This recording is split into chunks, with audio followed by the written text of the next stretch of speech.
Okay, this video serves as kind of a part two, with part one being the video that I created showing you how to insert text boxes onto a PDF so that they become interactive for students. But the question was posed to me, is there a way to have students write instead of type their answers in that text box? So that, for example, in math, they could show their work, which is not that easy in typing. The short answer is no. It is not something that you can do. You cannot draw in a text box in slides. The closest that you can come is to use the scribble tool. So just for example, you would go to a line, you would choose scribble, and you have to hold the button down while you're doing this. The problem with this is every time you draw a squiggle, you have to go back and reselect the tool because it automatically goes to the cursor. So for each time, it's like when you lift the pencil when you're writing, you'd have to go back and select it again.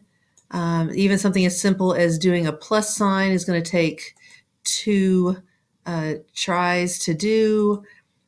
So this is definitely something that would be quite a pain, to be quite honest, if you're working on an assignment and having to go back and forth and back and forth. So Google Slides is out as far as that is concerned. I mean, it's something that you can use if you need to, but I think a better option would be Google Drawings. And you're going to do most of the setup and sharing the exact same way. So you would go into New, and instead of Slides, this time you're going to select Google Drawings. Just like before, if you're using this for an actual worksheet, you can go into Page Setup, choose Custom. Just like before, I'm going to change it to an 8.5 by 11. Now, you can't make the worksheet the actual background, but you can set it to the background, in the background.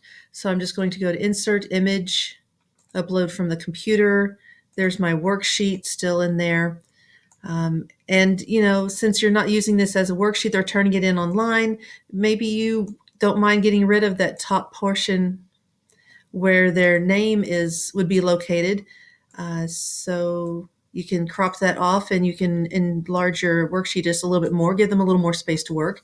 My suggestion is to tell them when they go into this to zoom in some. The more you zoom in, the easier it is to write, especially if they're using a mouse, because you have more space to work with instead of trying to work in a teeny tiny little space.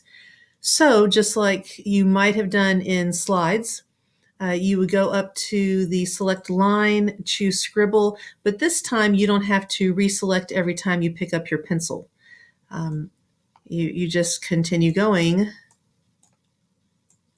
Sorry, I'm using a mouse. I don't have a stylus handy, so it's not very attractive. So you just could keep working through your problem this way. And so it makes it a lot easier. You don't have to keep going back to select the scribble tool. Once they're finished with their assignment, they can, just like before, download it as a PDF, save it that way, and upload it into Canvas, just like with the example I gave you in the previous video.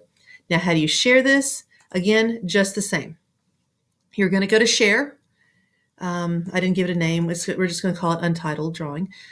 Change the link so that anybody with the link can view it. All right, you're going to copy the link.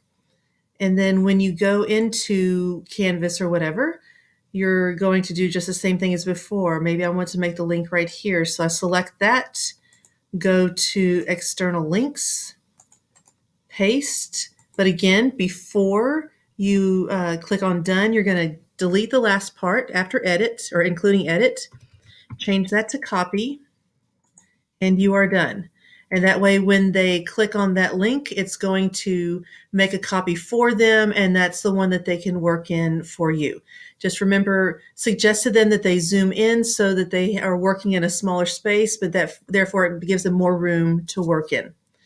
All right. If you have any questions, go ahead and get in touch with me, but it's basically the same setup as with the Google Slides.